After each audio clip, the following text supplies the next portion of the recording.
Hey, it's Friday, October 3rd. Let's talk PlayStation. Let's cover up some of our smaller news stories before we get into our main cover story, as always. So, PlayStation Vita Firmware 3.30 is available right now, and maybe you've already downloaded it by now, but it includes custom themes for the PS Vita, and I believe Sony has 2 free themes on the PlayStation Store right now, which is crystal, like a crystal theme, and the other one's like a stitched kind of theme, like stitching. And the firmware update also includes trophy rarity, so now you can see the rarity of certain trophies on Vita, and it actually includes a lot of sort of back-end, main support for PlayStation Vita TV, PlayStation TV, sorry. So it includes some extra title support and controller support for that as well. If you want to check it out right now, there's a crystal theme on the PS Vita, and maybe you can even hear it's got this nice crystal sound to it.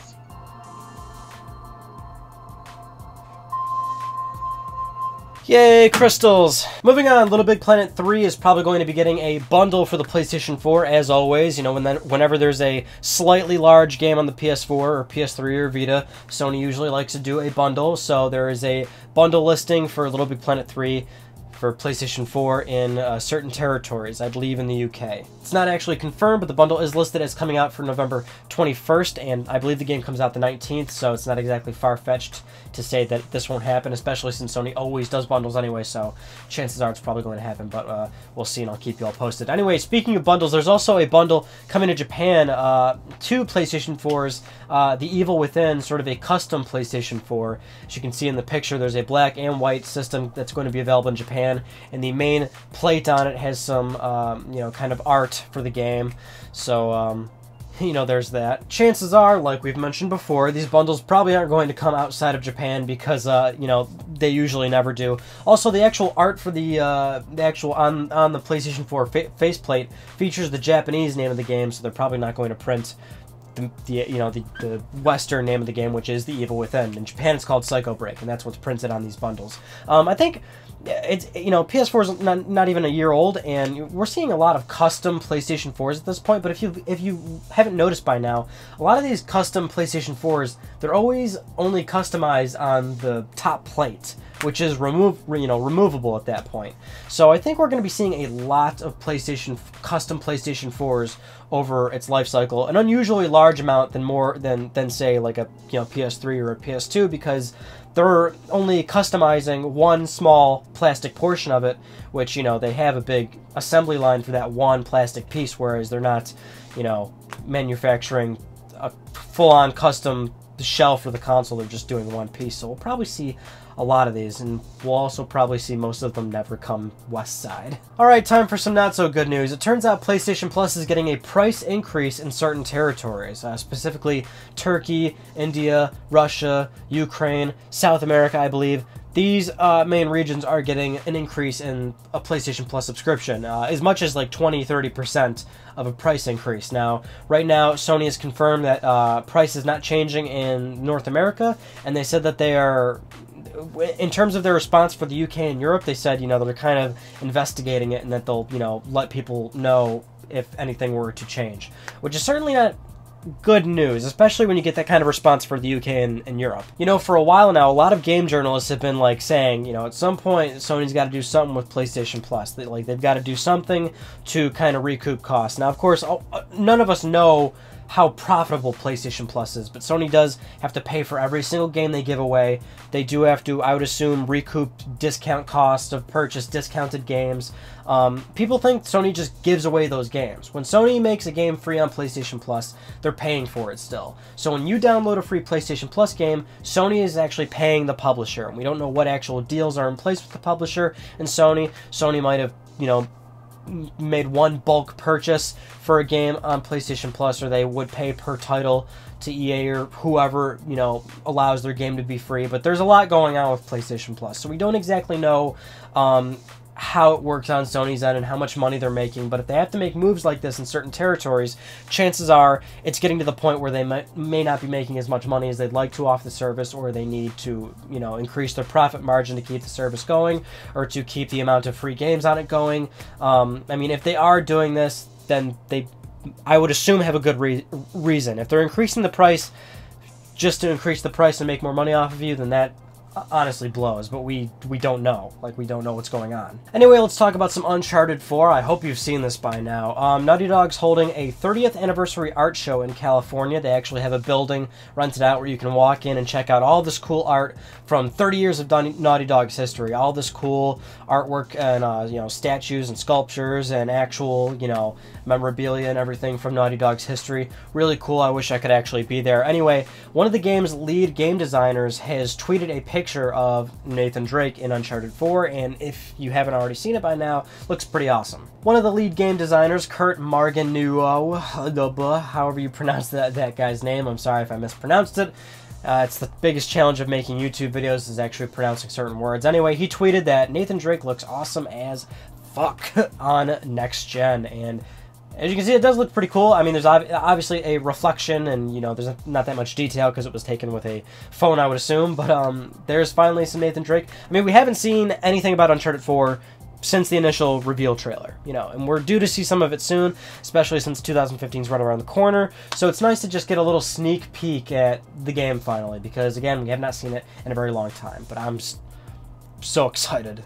I can't even describe you how excited I am. I'm so excited that I, quite frankly, just can't hide it. Okay, let's talk about one of our main stories for this week, PlayStation Home. Now, if you remember a few weeks ago on LTPS, we talked about PlayStation Home being officially shut down in Japan, or at least it's going to be shut down in Japan. And back then when we talked about that news story, we were saying that Sony did not confirm anything in terms of other regions other than Japan. Just PlayStation Home in Asian territories was going to get shut down.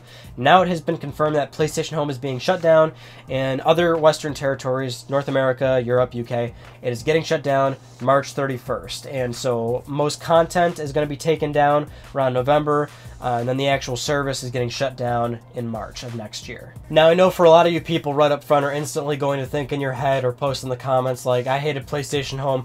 PlayStation Home was stupid. I never used it once, or I did use it once and it was terrible, or blah, blah, blah, blah, blah, this and this and that. Basically, I know your general opinion of the whole thing is that, you know, screw Home. It was awful, it was stupid, it was a failure, blah, blah, blah, blah, blah. And look, I'm kind of right there with you because I didn't use it either. I didn't. I was like you. I used it 2 or 3 times and didn't think much else of it. But, however, can't deny the fact that PlayStation Home was a commercial success for Sony. Commercial success, which means money.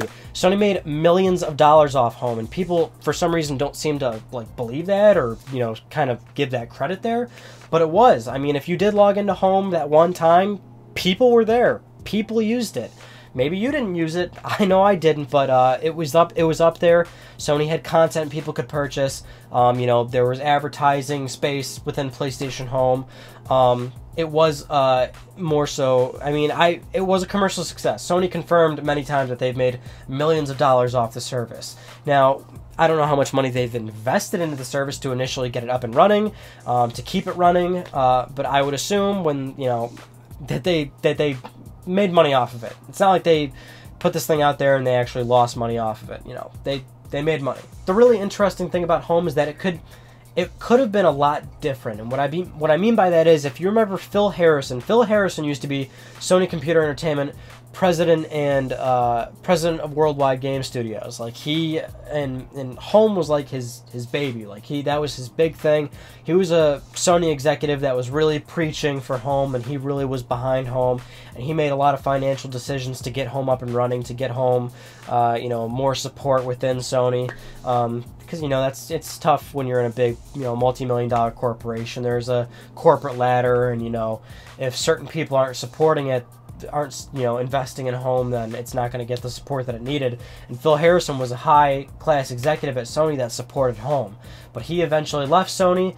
New people stepped in, and that's where Home kind of, you know, was put on the back burner, and it wasn't as much of a, you know, upfront sort of financial investment for Sony. Like, because it's true, over the years Home wasn't that big of a thing at that point. They were really strong when they first revealed it in 2007 up until its release, and a few months after, but then it kind of like slowly creeped away into nothing. And if Phil Harrison stuck around at Sony, who knows how much more influence he could have had on potentially pushing Home to more consumers or making the service better. Okay, so I saved the best, juiciest news story for last. You guys know I often do this, and it's a big news story for me because I'm a huge Jak and Daxter fan. It's my favorite franchise of all time.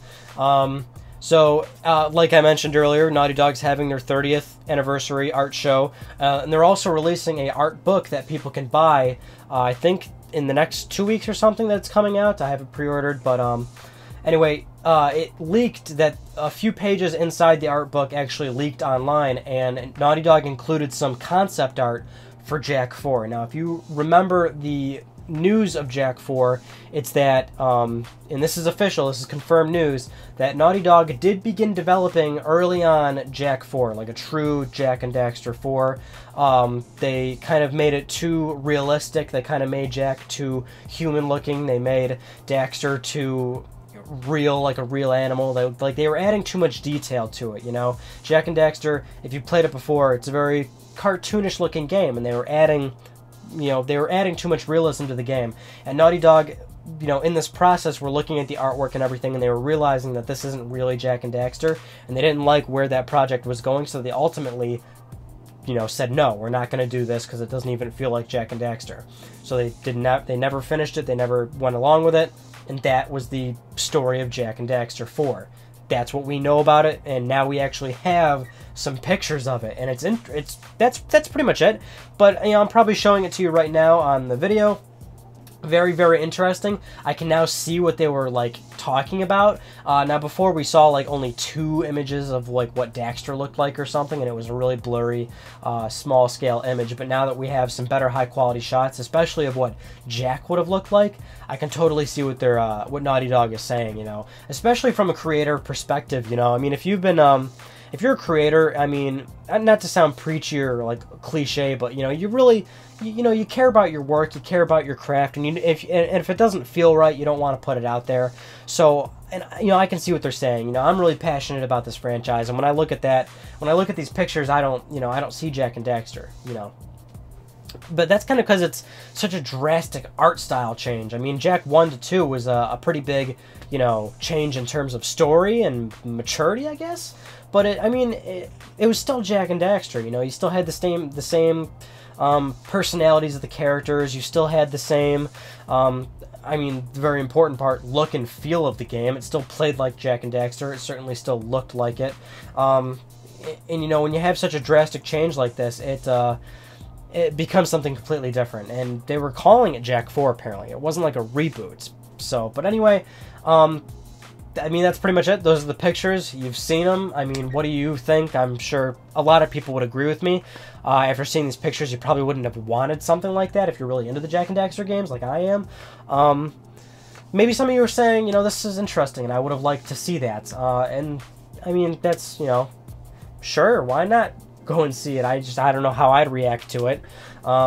Either way, you know, I think Naughty Dog made the right decision, you know, because they did end up making a great game like The Last of Us, and, you know, this is what the company wanted to do. They wanted to, you know, they want to go into more mature, story-driven games. They want to create games that are really trying to tell a story and that are trying to pull from the player's emotions. And, you know, I think Jak could possibly do that, but it's arguable to say that to change Jak in such a way probably isn't the best approach when you could make something that from the ground up is meant to be that way, like The Last of Us or whatever other projects Naughty Dog has. We know one of them is Uncharted 4, and we don't know what the other project is. But either way, I think ultimately Naughty Dog did do the right thing. And this is coming from a person that would have totally loved a Jak and Daxter 4 before any other game. This was, you know, assuming that I never knew The Last of Us would have existed if Jak 4 was made instead. Anyway, those are just some of the news stories I want to talk about with you guys this week. My Destiny review is posted. It's up. Destiny. You can watch and see what I think about the game. So go watch that. Hopefully Ryan on Gaming will be back next week or the week after. Gotta look at my time. I got a lot of stuff going on. And, you know, it's October, so we got Drive Club coming up. I would like to review that as well. We got Little Big Planet 3 in November. We got a lot of stuff coming up, so pretty awesome. And Grand Theft Auto 5 for PS4, which, ironically, that's my most hyped game for the year right now. Like, honestly, like, I'm that excited to play a game I just played not even a year ago. I'm that excited for Grand Theft Auto 5 again on PS4. Sorry, I'm a huge Grand Theft Auto fan. Anyway, that concludes this week's episode of Let's Talk PlayStation. I'm Ryan Panecki. Thank you so much for talking with me. And I'll see you guys all on next Friday.